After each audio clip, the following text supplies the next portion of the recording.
Bueno, chicos, aquí lo traje más que todo para ver la parte retroperitoneal. ¿Sí? Cuando hablamos de retroperitoneal, ¿cierto? Hablamos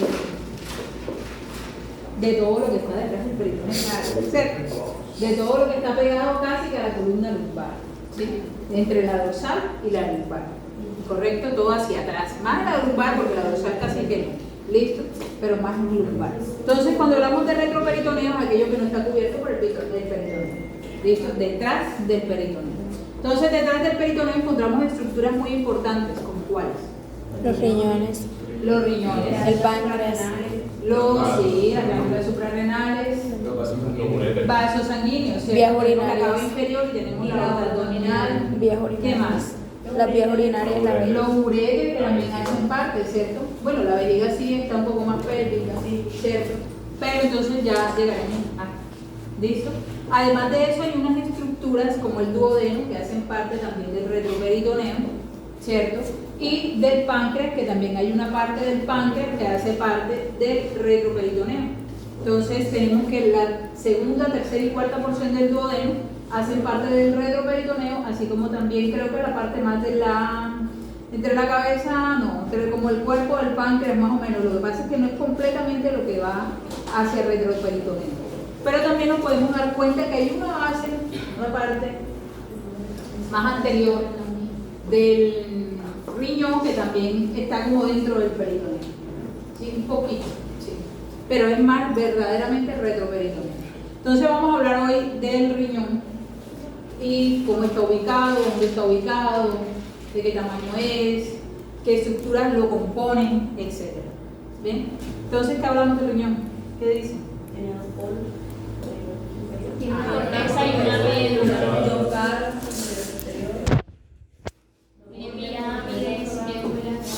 Tiene pirámides, tiene médulas, exactamente. Oiga, ¿ustedes hicieron una actividad ayer entregar? Sí. ¿Sí la dejan para allá? Hace rato. El viernes, también clase el viernes.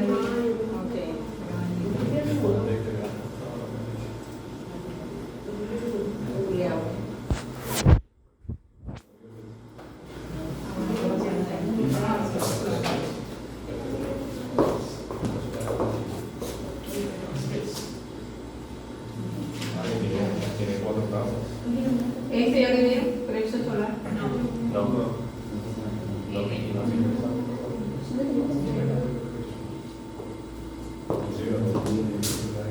Ahorita vemos así rápidamente. Bueno, entonces relacionado con nuestro riñón, sabemos que tiene forma de frijol, como dice la literatura, ¿cierto? Pero cuando están pequeños, ustedes que están estudiando embriología, que se han dado cuenta del riñón. ¿Qué les pasa? No hemos dado riñón. ¿No han dado riñón? Bueno, usualmente lo que cuando están, ¿cómo les decimos? Jóvenes, ¿sí? Muy pequeños, o cuando el niño es pequeño, los riñones pues no se ven realmente así, son mucho más lobulados. ¿Se han visto un riñón de vaca? No. Nadie, nunca. ¿Cómo se ve? Un circulito. No sé, lo que pasa es que la gente tiende como a comer vísceras. Yo no como vísceras, pero sí he visto un riñón de vaca. Sí, pero el riñón de vaca precisamente es lobulado, no se ve así. Entonces miren que lo que queda aquí es un vestigio de lo que eran las lobulaciones cuando era un riñón joven, ¿sí? Llamémoslo así, un riñón de un niño, un infante. Es bastante lobulado y se ve así. Un lóbulo por aquí, otro lóbulo por aquí, otro lóbulo por aquí. Pero cuando ya la persona crece, todo eso se va perdiendo y solo queda esto que ustedes ven ahora, ¿cierto? Que parece que tiene más forma de frijol, realmente. ¿Sí? Entonces hablamos de que el riñón tiene un color rojo, moreno, marrón. Realmente, pues sí, lo vemos así muy similar como están de pronto en este momento en el anfiteatro. Está más feo, está quemado. ¿Sí? Allá se pasó. Se pasó de cocción. Tiene un tamaño aproximado entre 12 centímetros de longitud, 6 centímetros de ancho y 3 centímetros de grosor. Y saber también que el izquierdo tiene características específicas, ¿cierto? ¿Qué características tiene? Es más grande. está más arriba, ¿cierto? Porque el riñón derecho está un poco más abajo. Usualmente comienza desde qué vértebra? El S5, no. De 12. Bueno, hasta el dedo más o menos llega, ¿cierto? Pero comienza entre 3, 11 y termina como en el L3. ¿Listo? Entonces miren aquí. Sí, aquí nos lo está mostrando, o sea, esta es una vista exactamente retroperitoneal, pero estamos viendo desde atrás, ¿cierto? Miren que aquí están las vértebras. Estaríamos hablando que este es el riñón del lado derecho y este es el riñón del lado izquierdo. Entonces aquí nos está mostrando, ¿sí? Exactamente el riñón, un poco más abajo, pero sabemos por qué. ¿Cuál es la razón? Por el hígado. Sí, porque hay estructuras, ¿cierto?, en la parte superior que tienden a bajarlo del lugar. Pero de este lado no hay nada que se oponga, de este lado solamente tendríamos el vaso, pero está un poco más anterior, así que no tendría nada de eso. Bien, entonces va desde 11 hasta el E3. ¿Listo? Bien. Entonces, dentro de las características principales del riñón, o de las funciones, vamos a mejorar primero, de las funciones principales del riñón tenemos cuáles. Filtración. Filtración. Desecho de Regresión orina. de desechos metabólicos. Bien, filtra, reabsorbe, ¿cierto? Y secreta la orina. ¿Listo? ¿A través de qué? De las nefronas. Si ustedes ya ahora sí la ven, hay histología, como les gusta mucho, ¿cierto? La histología, sí. Ayer indicaba uno que le gusta la histología. ¿A quién le gusta? ¿A ti te gusta? Ella, profe. Sí, Muy buena. le va bien. Sí, excelente. Saca 5 en histología, sí. 4-8. Yo.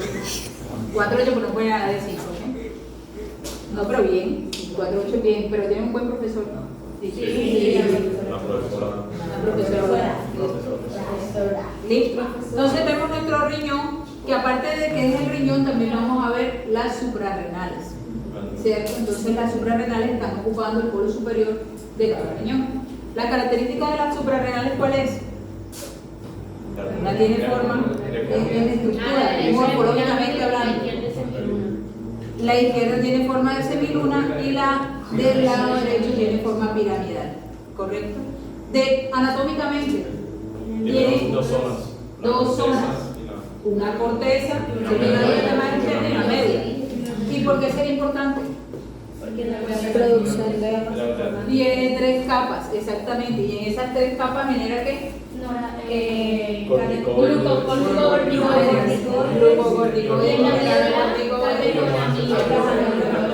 en la médula genera la neurona. Muy bien, listo, sigamos.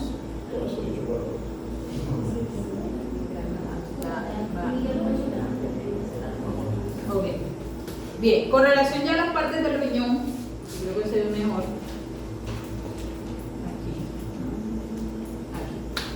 Anterior. Aquí.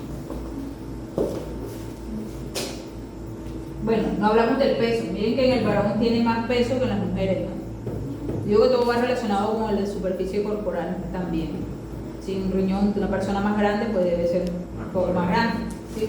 Entonces, aparte de que el sexo también tiene importancia, el tamaño también tiene importancia, en la estatura.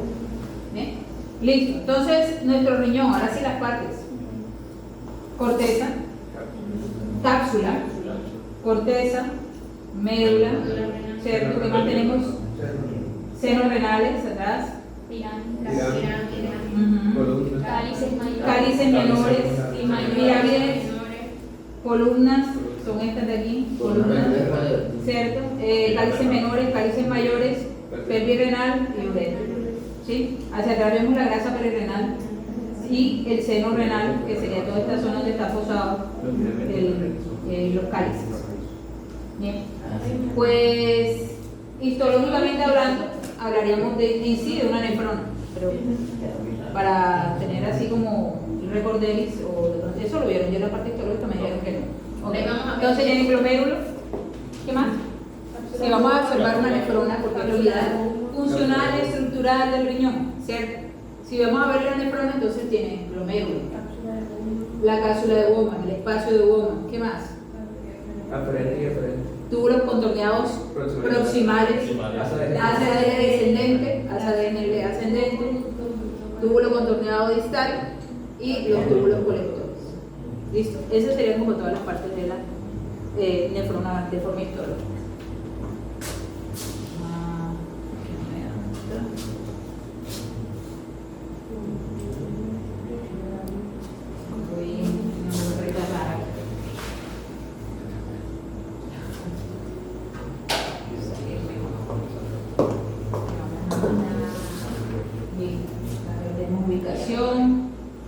Irrigación, arterias renales. ¿Y qué pasa? Recuerden que todo está irrigado, ¿cierto? De hecho, muy irrigado, ¿sí? Hasta la corteza. ¿Correcto? Entonces, ¿cómo se divide toda esa área? Es arteria renal y de eso. Se divide en dos. Las que quedan por delante de la pelvis renal. Que hablen las solas personas. Muy bien. Entonces comenzamos con la arteria renal, las prepiélicas, ¿cierto? Entonces comenzamos con las prepiélicas. ¿Qué pasa con las prepiélicas? Se van separando, se van dividiendo y van formando ahora ¿cuáles? Segmentarias, ¿cierto? Antero superior, aquí tenemos la una, de cada otra, antero inferior, arterias segmentarias posteriores y las inferiores. ¿Listo? Después siguen ¿cuáles? No, las interlobulares. Interlobulares. ¿Sí? Después de las interlobulares, ahora sí vienen ¿cuáles? Las cuales que son las que dan la vuelta.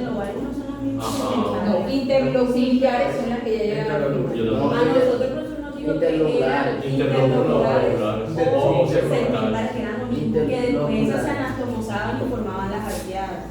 Interlobulares. Bueno, puede continuar. Por eso. Sí, porque las segmentarias siguen y forman las interlobulares. Y que existen Y todavía no se interlobulares. Ajá.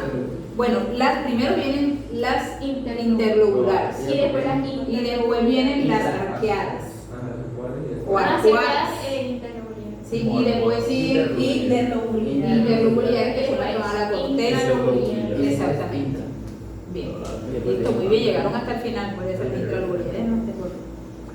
Listo. Entonces las segmentarias no se puede tomar como las segmentarias e interlobulares. Bueno, pero la compañera dice que tu profesor dijo que eran las mismas segmentarias. O sea, él Sí, dijo. pero como segmentarias yo digo que es que se continúa. Él no dijo que eran las Y mismas, cambian de sino nombre, las porque mira. segmentarias o la que se unían con las interlobulares. No. Porque él dijo la segmentarias o interlobulares, Ah, que ellas se sí. anatomosaban y formaban las arqueadas. Se unen, o sea, siguen con otro nombre, más no se separan. O sea, siguen la misma con otro nombre. Sí, puede ser. Pero mira que aquí, por ejemplo, mira aquí, en la estructura, ya dice arteria segmentaria anterior superior y después se divide y forma las interlobulares. Míralas aquí. ¿Sí la ves? Vamos a poner la imagen un poco más grande para que la veamos. Aquí. Sigue segmentarias y después sigue interlobulares. Sí. Entonces, como tu profesor diga en el examen, porque después eso va a ser un problema. ¿Listo? Entonces, si allá te dicen así, ponlo así, ya no tienen problema. ¿Listo? Pero vemos que si hay una división, ¿cierto? O sea que sí se ramifica. Después se forman las arqueadas o arcuadas, ¿cierto? Que son las que sí dan la forma por este arco y que van a irrigar la parte de las médulas renales. Y después siguen ahora sí las interlobulares que van hacia la corteza. ¿Cierto? Si un paciente tiene problemas renales, se afecta mucho esta zona de la corteza renal, el riñón se pone un poco más pequeño y sobre todo se afecta toda la parte de la irrigación o de la perfusión hacia la parte de la corteza renal, hacia la cápsula. Se pone mucho más delgada. Las nefronas que están aquí pues se dan, todas las nefronas de acá. Hay muchas nefronas acá, menos direccionadas acá y más acá. Bien. Sigamos.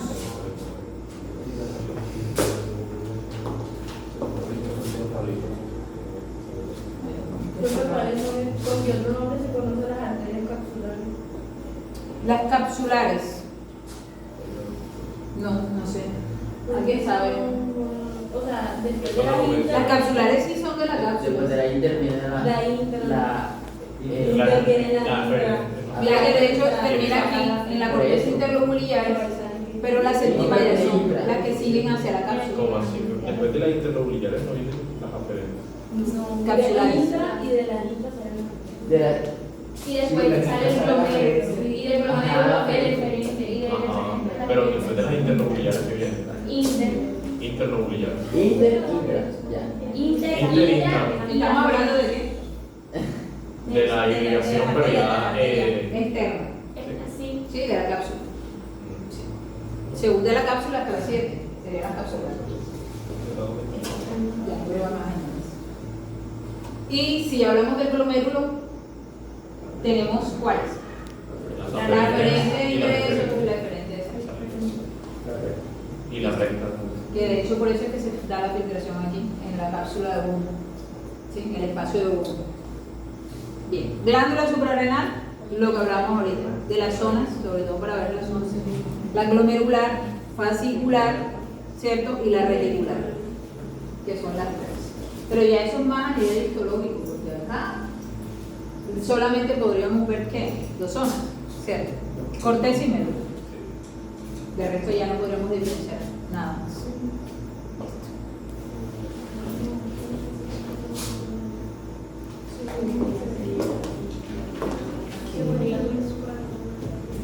Ahí está. Bien, vamos a ver para acá. Bien. ¿Cuánto mide más o menos el uréter? Antes de entrar para esa locura ya. 25 a 30 centímetros. Más o menos. Más o menos.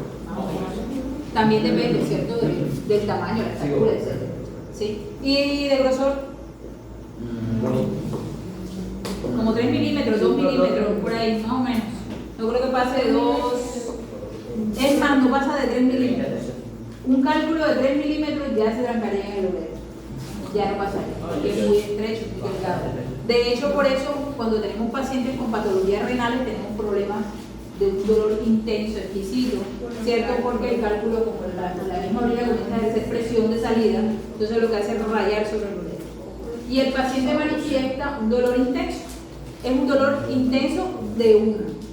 A diferencia, le digo esto porque puede confundirse mucho con una apendicitis. Acuérdense que el apéndice tiene ubicación, ¿dónde? Fosa, ilíaca, derecha, ¿cierto? Y la encontramos a nivel cecal, ¿cierto? Colgando además apéndice vermiforme. Pero cuando tenemos un paciente con una apendicitis, también este dolor puede confundirse con una urolitiasis. ¿Sí? Entonces hay que estar pendiente de eso, porque un cálculo en el uréter también puede generar dolor en fosa ilíaca del lado derecho o del lado que esté el cálculo. En este caso, estoy hablando del lado derecho. ¿Sí? Para que no se confunda. Pero, ¿qué lo diferencia uno del otro? El dolor. Que uno comienza con un dolor, ¿cierto? Que comienza lento, latente, a diferencia del cálculo, que es un dolor intenso de una vez. Comienza de una. Para tener en cuenta. Bueno, lo último que vamos a revisar referente a esta parte del tema de hoy es este bendito plexo solar, ¿cierto? Ay, sí, pero sí lo mencionó ella. ¿Sí que lo mencionó? Y yo no entendí nada. Bueno, el plexo solar. Profe, por favor, que las preguntas sean cosas Que los dos grupos sepan. porque de pronto a veces dice otras cosas y así. Bueno, yo voy a hacer mis preguntas, ya les dije que voy a ser muy considerada con eso. Gracias a Dios. ¿Sí? Ustedes llévense sus diapositivas, estudien de lo que hay en las diapositivas, usualmente lo que se ve aquí, lo que se pregunta, ¿ya? De mi parte. Y lo que el profesor dé, me imagino que es lo que va a preguntar. ¿Cierto? Pero para hacer el mismo día un examen con preguntas de ambos profesores. Sí, supuestamente son 5 y 5. Bueno, ya tengo 5 buenas. Profe, deberían ser 8 y 2, porque usted nos ha dado 2 clases y él solamente 1. Sí. Que deberían ser 8 y 2, porque ella nos ha dado 2 clases de 2 Lo que no temas. van a hacer es abiertas, eso sí no lo voy a hacer. Ay, sí, Pero Castellano se lo puede hacer. Las 5 de castellano van a saber. Mínimo. Seguramente. Hay muchas recetas. sigamos. Bien, entonces el plexo solar está ubicado en la región celíaca del útero. Algunos le dicen que plexo celíaco, pero algunos autores dicen que es incorrecto decir el plexo celíaco, porque hay un plexo celíaco que sí se forma, ¿cierto? Después que se forma un plexo solar. Entonces dicen que no es mejor no decirle plexo celíaco. ¿Listo? Porque hay un plexo celíaco ahí que tiene otros conjuntos. Entonces está delante de la columna vertebral, ubicado aproximadamente entre T2 a L1. Y encontramos cercano a él el páncreas, la vena cava inferior, etc. ¿Listo? Entonces, ¿Qué importancia tiene el plexo solar? Que da la inervación a una cantidad de estructuras. Por ejemplo, miren aquí, esófago abdominal, al vaso, al estómago, al hígado, al colédoco, a la vesícula, al páncreas, casi todo. ¿Sí? Y1, ilion, duodeno, partes del colon transverso y el riñón. Porque hay una parte del colon transverso sí que está inervado por otro tipo de plexo, pero el plexo, no sé si es pélvico, pero no es el solar. ¿Listo? Entonces, tiene 3 grandes ganglios que lo componen. Dentro de estos tenemos el celíaco semilunares, que tienen precisamente esa forma de semiluna. El mesentérico superior, que puede ser único o doble, y tiene el aórtico renal, que ese sí es doble o par. Sí. Entonces, este sí es, no sé, en algunas personas hay doble y en otras no. ¿Listo? Sería como que. Celíacos semilunares. Voy pasando. Bien, aquí algunas de las características. Entonces vemos que el ganglio semilunar o celíaco, que sería el primero de los ganglios, es un ganglio par y tiene las características de ¿qué? De semilunar. Lo vemos ubicado aquí. ¿Sí?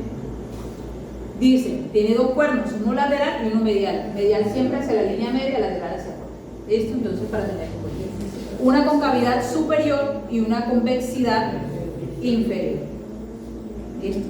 Cuando hablamos ya del mesentérico superior, que es el siguiente ganglio, es el que comentábamos ahorita que era único y que en algunas personas también puede aparecer 2 veces, o sea que puede ser par. ¿Listo? Entonces, cuando hablamos del mesentérico, dice que es impar, pero que a veces puede ser par. Tiene forma de estrella, ¿sí? Y está cerca de la arteria mesentérica superior. Entonces, estaría mostrando la estructura de la mesentérica superior y encima de él. Y el último, que sería el ganglio aórtico renal. Y en el aórtico renal, ese sí es par, o sea, lo encontramos realmente pues 2 veces, lo hemos ubicado al lado y lado. Tiene forma redondeada, ¿sí? Aquí lo vemos, y se encuentra así por encima de la renal. O sea que tampoco es difícil saber qué está. Bien. Señora, pregunta, ¿y el que está al lado del semilunar? Semilunares. Ah, no, Son dos. 2 semilunares, uno mesentérico y los otros que son los aórticos renales. El del medio. El mesentérico está encima de la mesentérica, exactamente aquí. Sí, y los otros sobre las renales, que serían estas de acá. Y ese sería aórtico renal. Aórtico renal. Y el señor. Aórtico renal. ¿Y el qué? Semilunares serían 2, este y este. 2 mesentérico y los aórticos renales. ¿Sí? Bien. Entonces, ramas aferentes. Tiene ramas aferentes y tiene ramas eferentes. ¿Listo? Entonces, dentro de las ramas eferentes tenemos el esplánico torácico mayor, el esplánico torácico menor y el esplánico torácico mínimo o IMO. ¿Cierto? Pero que también dicen las literaturas que puede estar como no puede estar, depende de algo.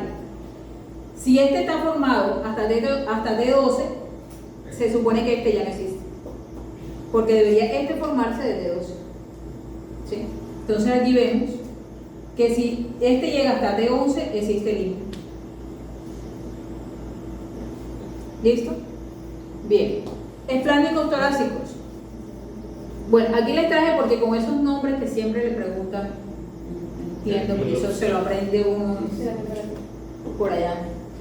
Bien, ahí están los nombres que reciben, ¿sí? Es lo mismo que está arriba, pero con los nombres de quien lo encontró, ¿sí? De quien lo descubrió. Entonces, nervio esplánico torácico mayor también recibe el nombre de ganglio de Losten. ¿Sí lo han escuchado? No. De pronto lo escuchan por ahí y ya van a tener en cuenta de ¿listo? Nervio esplánico torácico menor o suprarrenal menor, que también recibe ese nombre, o de Chaucer. Bien. Y el esplánico torácico inferior, ¿cierto? Que sería este limo, ¿sí? O renal posterior de Walter, para que también lo tengan presente. Ramas aferentes también tenemos nervio frénico, ¿cierto? Superior, derecho, perdón, que va de C3 hasta C5, aquí se me ha olvidado. Aquí vemos que cada uno comienza en T6, ¿no? De T6 hasta T12, para tenerlo en cuenta. Y el nervio vago, que es el 14º. Esas son las aparentes, porque también tienen las referentes, que todavía no hemos hablado de eso. Sí. Entonces, miren aquí comienza lo bueno. Sí, listo. Entonces, habíamos hablado que tenía que unas ramas laterales y mediales. ¿Cierto? Mediales hacia la línea media, laterales hacia afuera. ¿Listo? Entonces, esos son los semilunares. ¿Sí los ven? Entonces, miren aquí cómo se forma el plexo. Primero llega el nervio vago derecho, pero llega ¿a qué? Al lado derecho. Miren que no hay dos nervios vagos, derecho e izquierdo, no, hay un solo nervio vago. Pero resulta que hay una rama que sale del nervio vago derecho que llega a la izquierda. ¿Listo? Eso para que lo tengan en cuenta también. Bien. Y el nervio esplánico mayor llega a el área lateral derecha. ¿Listo? Pero también tenemos dos, esplánico mayor del lado derecho y esplánico mayor del lado izquierdo. Esos dos, el vago y el esplánico mayor, forman esta asa que también de pronto aparece por allí en alguna de sus teorías. ¿Sí la escucharon? No, bueno, porque sí la escucharon. No la he escuchado, pero de pronto en la parte teórica les va a aparecer. Encontramos el asa llamada asa memorable de Lewis. Memorable. ¿Listo? Aquí está representando los 2 semilunares, el mesentérico y los aórticos renales. ¿Listo? Que es lo que estamos viendo. Ay. Aparecieron las demás. Listo. Entonces, el nervio esplénico derecho vemos que llega hacia la mitad de la concavidad. ¿Sí? Y por debajo, hacia la convexidad, el nervio esplánico menor, que también da ramas para el mesentérico y para el aórtico renal. Aórtico renal. ¿Bien? De este lado, el nervio vago ya emite su rama hacia la rama lateral, el rama medial, porque la otra ya está ocupada por el esplánico mayor. ¿Sí? Y hacia abajo, pues ocurre exactamente lo mismo. El esplánico menor, que también da ramas para el mesentérico y también da rama para el aórtico renal. Y aquí vemos donde entra el esplánico imo. El esplánico imo, miren que directamente va llegando aquí al esplánico, al aórtico renal, correcto.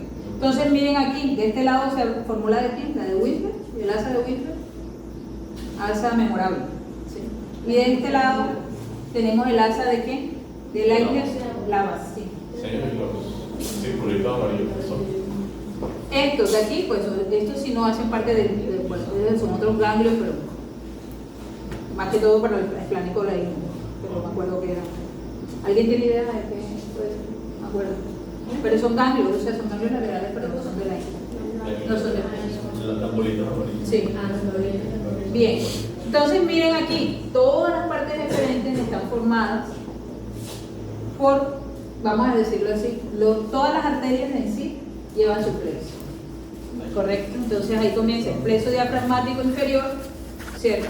Arteria diafragmática inferior, plexo capsular, por la arteria capsular, plexo celíaco, que hace parte también con la arteria celíaca, y a la vez, acuérdense que el celíaco da la estomática, ¿cierto? La coronaria estomática, la hepática común, ¿cierto? Y la esplénica. El plexo renal, el mesentérico superior, el gonadal, que puede ser espermático si es en los hombres, ovárica si es en la mujer, el mesentérico superior, bueno, ya lo habíamos dicho, intermesentérica y eso. Ya esas son las referencias. Listo. Y ya con eso ya. ¿Qué nos falta?